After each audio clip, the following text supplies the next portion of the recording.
Pasikat pa lang ang araw. Pero para kay Nurse Mac Tabuzo, dito na nagtatapos ang kanyang trabaho. Tangan ng kanyang bag at mga responsibilidad galing trabaho, nakangiti siyang uuwi mula sa 24 oras na straight duty bilang jail nurse sa BJMP Jail Facility sa Payatas, Quezon City.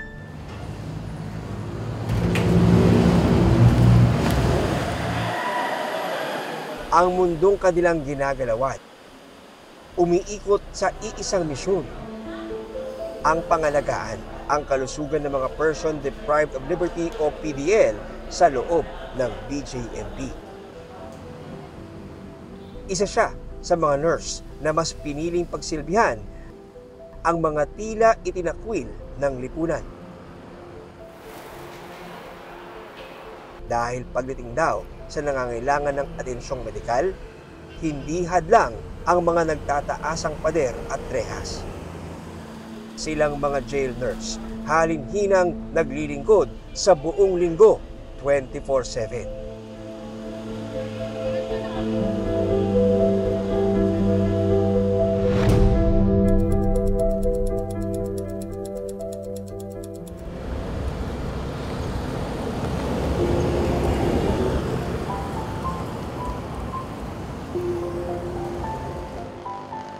Magsisimula na ang duty ni Jail Nurse Mac bilang team leader sa kanyang pinapasukang piitan ng BJMP sa Payatas, QC.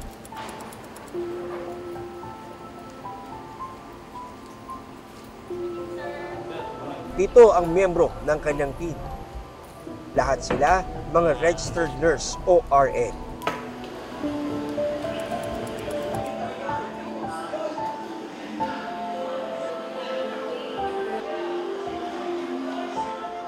Sa unang oras pa lang ng kanilang duty, sunod-sunod na ang daing ng mga PDL. Meron pa po? Papa-check up? Ano papa-check up mo? Ano, sir? Ano nangyari? Mari lumalabo, sir. Ha? Lumalabo linggo. Yung kabilang mata, lumalabo. Sige. Meron pa po? Opo, sir. Anong papa-check up mo? Tatay po ko, sir. Ilang araw na? Itong araw na po. Sige. Anong nararamdaman mo, Sir, kuya? nahirapan po ako umihi, sir. Ilang araw na? Kahapon lang po. Hapon lang. Sige.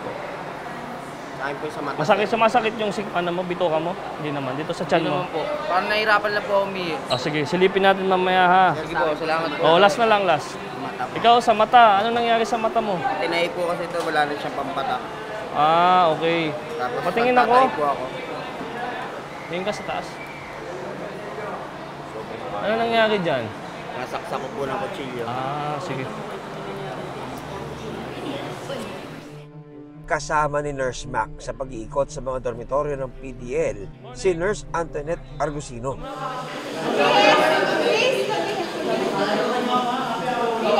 Anong mga papa-check up mo? Ikaw? Kati-kati, sige. Anong papa-check up mo, kuya? Gale beam, kailang araw na? Kaninang madaling araw lang. Sige. Check natin, ha?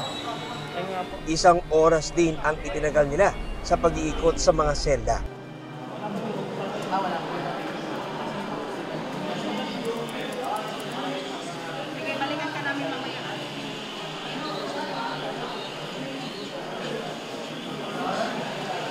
Matapos mag-rounds nila Nurse Mac at Nurse Antoinette, bumalik sila sa nurse station para tugunan naman ang mga PDL na naghihintay sa kanila na may mas malalang karamdaman. Ayun. Masakit pa, sir. Pumihirot pa, sir. Kahapon lang nabuhot ko, sir. Ginulong ko lang. Dumudugo pa, sir. Dumudugo pa, sir. Pero maya-maya lang, may kinailangang i-ECG. May nararamdaman daw kasi siyang kirot sa kanyang dibdib. Describe mo nga sa amin yung nararamdaman niyo po, physically. Yun, bali hindi ko din sure kasi kung sinisqueeze or pinipress, pero parang feeling ko minsan both. Sa left side ng chest ko, parang pinipress siya. May times naman na parang sinisqueeze siya. Medyo matagal yung duration, hindi lang siya split second, parang ganun.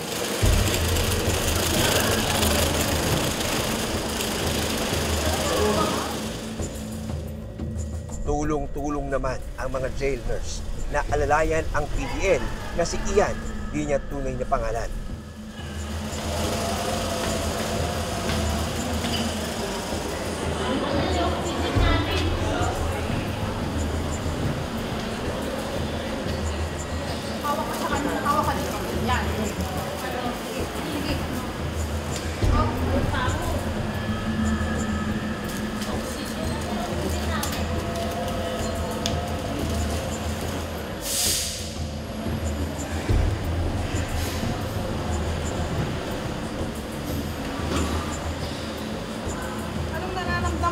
Hindi ako makahinga nun.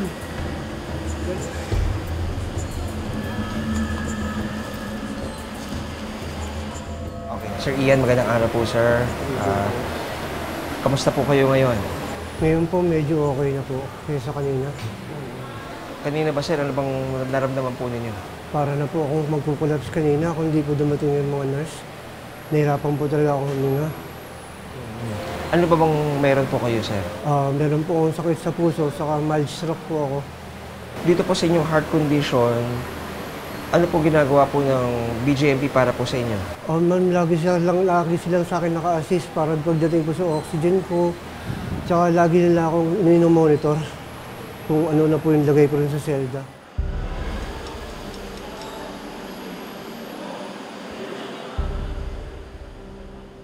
Matapos ang mahigit isang oras na pagmomonitor sa kanyang kalagayan, Bibilang ako 3 ah. Yes, sir. 1, 2, 3. Alam, nahirapan ka? tuluyan ding nakarecover si Ian at naibalik sa kanyang selda. Habang nakaalalay sa kanya ang kanyang mga kapwa PDL at jail nurse na itinuring ninyang pamilya. Sige po. Sir Ian, Sir, kamusta na po kayo? medyo okay na po sa kanina. Opo. Ako, mas maganda sa po yung pakiramdam. Mas gusto mo ba sa nakataas ang ulo mo? Okay lang, sir. Okay din ganyan? Yung taas lang po ng konti. Itong unang sir, gusto mo naka, Ako, yung unang lang po. unan, tataas natin. Yan. Alright. Yan. Yan. Yan ito sir. Yan. So kanina sir, medyo malaking improvement ngayon. Yes, sir. Nakita ko ng tulong yung sa emergency talaga agad. Oxygen. Okay. So, relax na kayo sir. Ha? Okay na. Thank you, sir. Thank you po. Opo, opo. Ito tsaka sir, may laman ng oxygen. Na? Oxygen tank natin. Sige po. Ingat po sir. Good night po sir ha. Thank you. See you tomorrow po. Thank you po. Apo, apo. Salamat. Apo.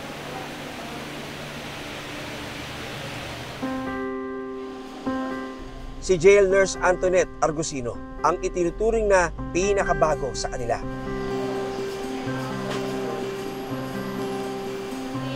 Noong 2022 siya nakapasa sa nursing board exam. Bagamat nakapagtrabaho na siya noon sa labas bilang nurse, malayong malayo raw ito sa kanyang trabaho ngayon dito sa loob. Iba talaga kasi dito iba-iba ang storyng maririnig mo sa mga PDL natin na hindi nyo maririnig sa labas. Kasi as a PDL, dun nila masasabi sa'yo na ganito kami dito sa loob, ito yung ginagawa namin.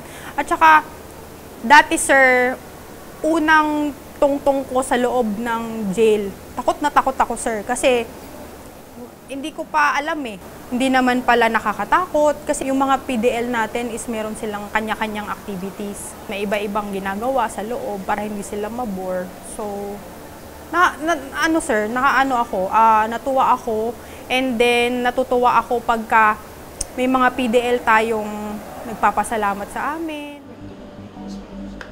Aminado si Tonet na di biro ang kanilang trabaho bilang isang jail nurse. Bakit? Kasi kita nyo naman sir, medyo malaki yung facility namin. Tapos ilan lang kaming nurse na umiikot.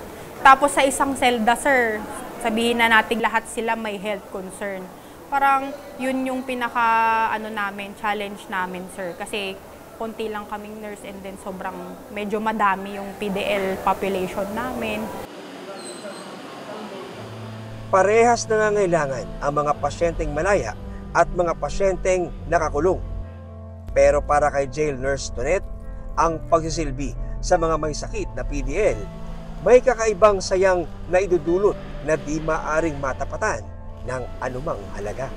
Doon naman ma'am sa aspeto ng emergency, ano yung naalala mo parang memorable na experience na kinailangan mo talagang nahamon ka bilang isang nurse na umalalay sa isang PDL?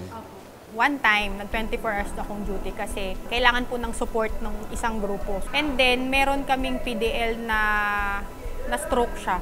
So, hindi talaga siya nagigising eh.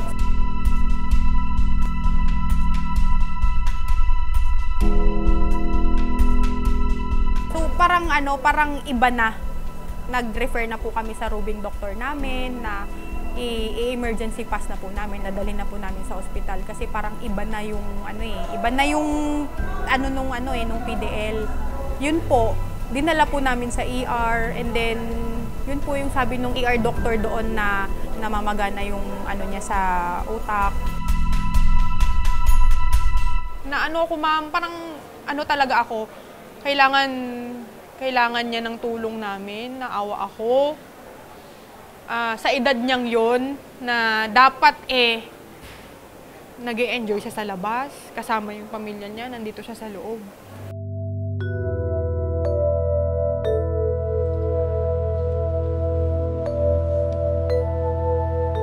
Ang pinakaayaw raw na mangyari ni Nurse Tonet sa kanyang trabaho, ang mamatayan ng pasyenteng PDL.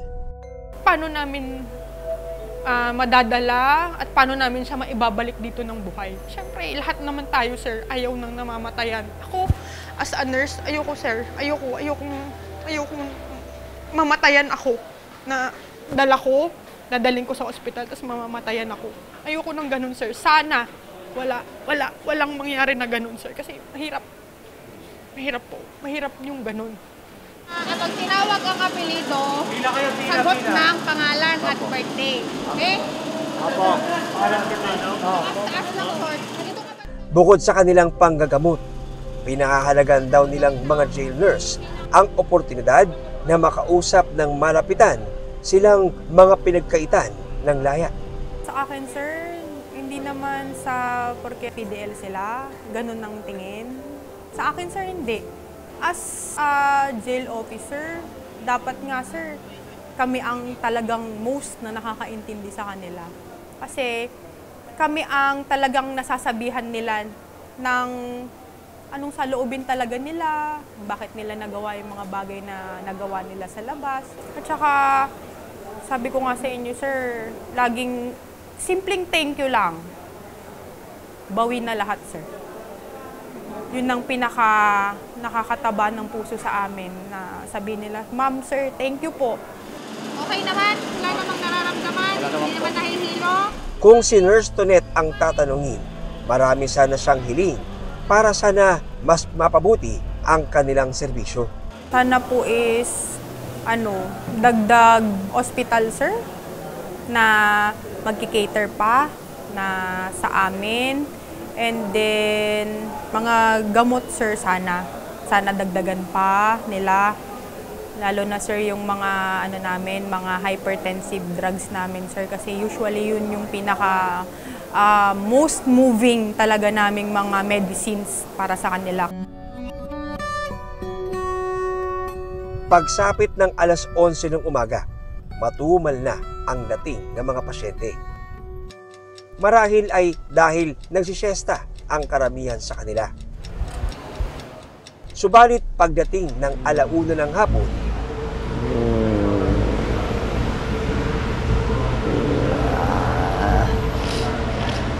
may dumating na pasyenteng namimilipit sa sakit ng tiyan. Inobserbahan siya sa loob ng 1 oras.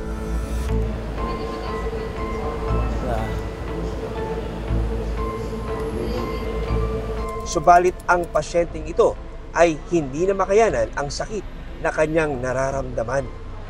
Kaya minabuti nilang itakbo na sa pinakamalapit na ospital.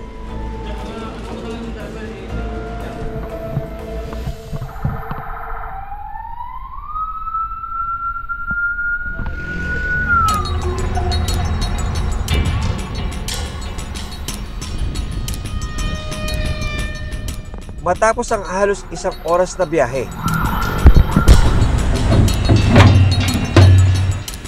nakarating din sa ospital ang pasyenteng PDL habang inaalalayan ng nakatutok na jail nurse. Ganun mo lang ha. Sa kabutihang palad, idineklarang ligtas na siya sa panganib. Kailangan lang daw niyang makonfine para obserbahan.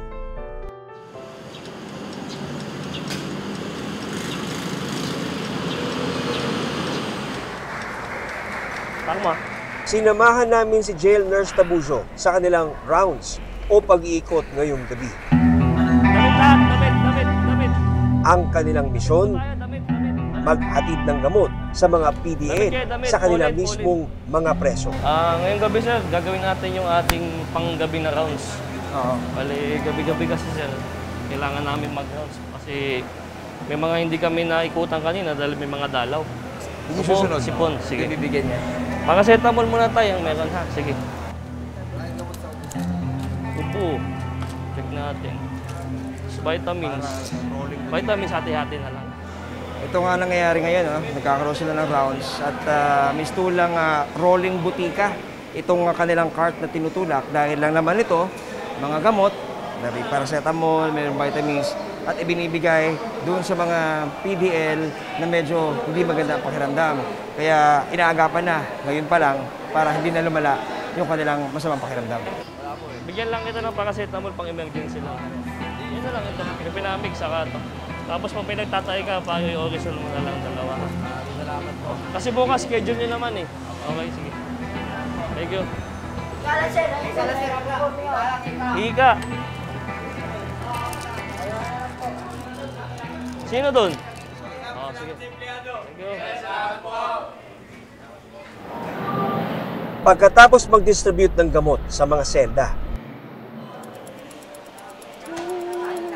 Oy, isa. Oy. susundo naman ng stroke patient si Nurse Mac.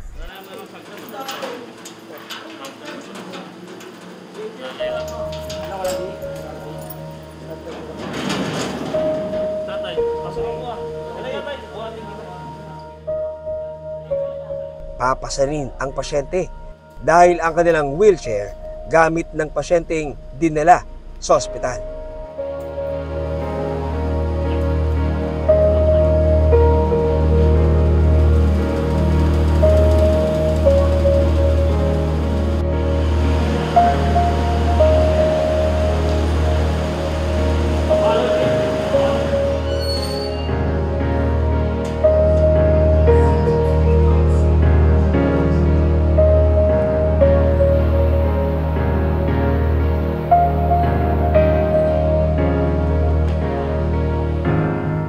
Dito niya kukonsultahin ang PDL. Ilang taon na po kayo, Tay? 79. Walang... Ano po? Walang... Oo. Yung paa niyo po, sumasakit po ba yan? Madaling araw, nahirapan ako. Ano po nangyari dyan sa paa niyo? Nabangga. Na? Nabangga. Ano, bangga? Ito naman po, vitamins.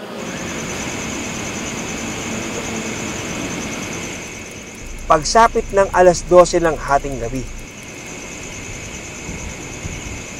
itinuturing nilang patay na oras ito para sa kanila.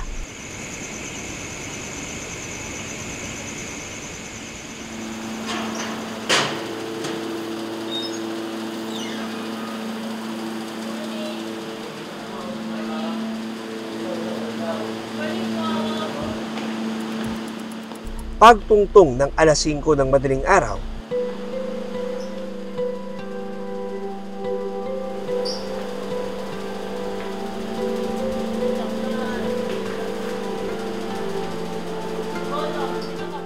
binigyan nila ng gamot ang TB patients na nasa isolation area ng Quezon City Jail.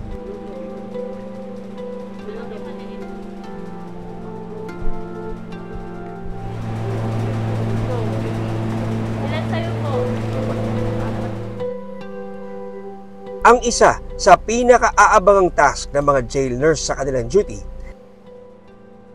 ang final medical examination ng mga PDL.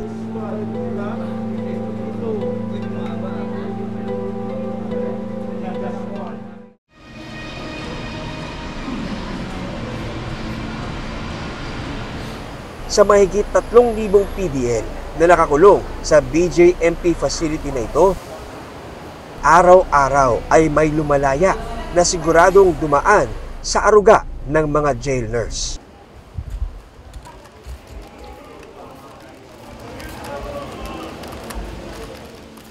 Matapos masusing isagawa ang physical examination, pinipirmahan ang kanilang medical certificate na isang hakbang papalapit sa muling paglaya. Ano yung nararamdaman mo kapag ka naman may PDL, dati mong ginamot, inalalayan mo, inalagaan, tapos darating yung araw na makikita mo na ito lalaya na siya? Para sa akin po, isang malaking fulfillment yun. Siyempre, parang parang kumbaga inalagaan mo to, ito talaga yung tinutukan mo to, at gumaling siya. Isang malaking fulfillment po yun. Sa kabila ng kanilang sakripisyong ibinibigay, kulang pa rin ang bilang ng mga jail nurse sa ating mga kulungan. Kahapon, nag-health consultation kami. Sa BJMP facility na ito sa QC, 28 sa bawat shift ang kailangang jail nurse para matugunan ng husto ang pangailangang medikal ng mahigit 3,000 PDLs. Malayo ito sa nag-duty ngayong 7 jail nurse sa kada shift. Kaya apela nila, sana maipasa na ng ating mamabatas ang Magna Carta para sa mga nurse sa bansa na matagal nang nakabinbin sa Kongreso. Ano sakit mo, kuya? Ayon kay Howard Catton, Chief Executive Officer ng International Council of Nurses o ICN, nakababahala na base sa datos na kanilang nakukuha, lumulobo na ang shortage ng nurses sa buong mundo.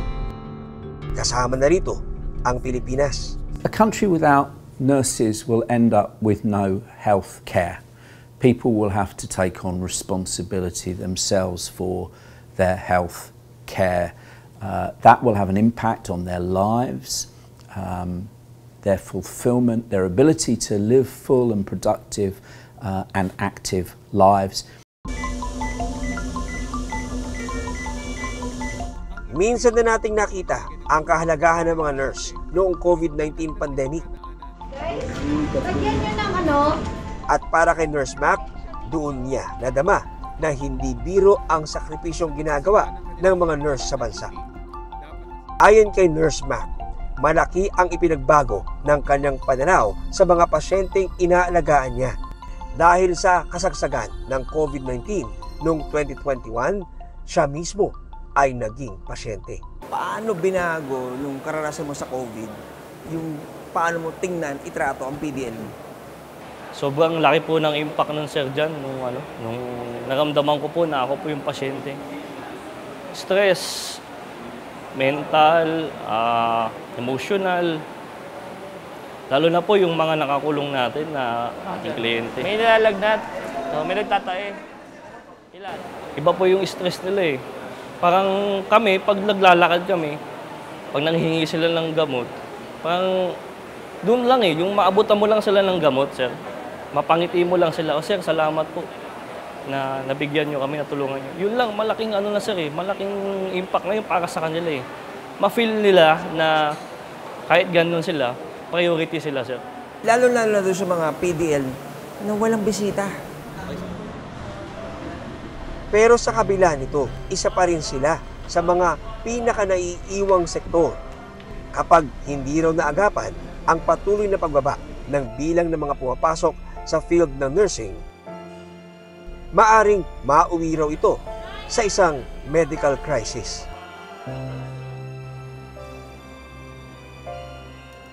Ang pasyenteng PDL na isinugod sa ospital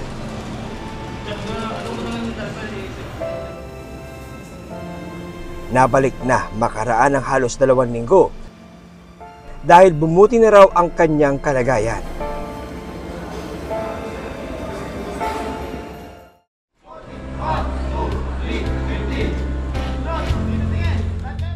Ngayong umaga, abala ang mga PDL sa kani-kanilang mga aktibidad. Hindi raw biro ang buhay sa loob. Marami sa mga PDL, nilulunod sa malakas na tunog ng telebisyon ang kanilang lungkot. Kaya naman ang jail nurse, bukod sa panggagamot, abala rin sa mga aktibidad para masuportahan ang mental health ng mga PDL.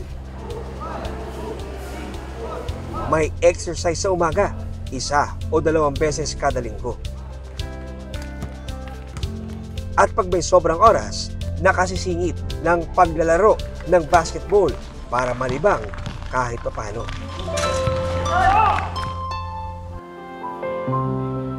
Saksi sila sa bawat pagdaing ng katawan at damdaming sugatan. Sa bawat turok ng karayo, may kalakip na dasal. Sa bawat tapik ng palad, may pangakong hindi sila nakalilimot. Si Nurse Mac, natapos na ang 24 oras na duty. Sa pagkakataong ito, alam ko na ang kwento sa likod ng kanyang ngiti.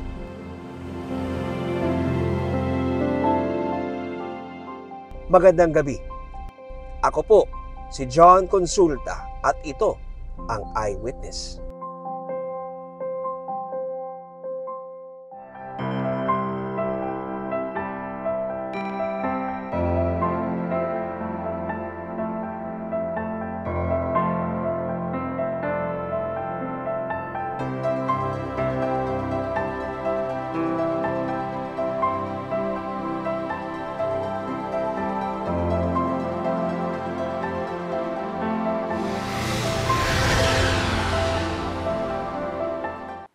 Maraming salamat sa pagtutok sa Eyewitness, mga kapuso. Anong masasabi nyo sa dokumentaryong ito? I-comment na yan at mag-subscribe sa GMA Public Affairs YouTube channel.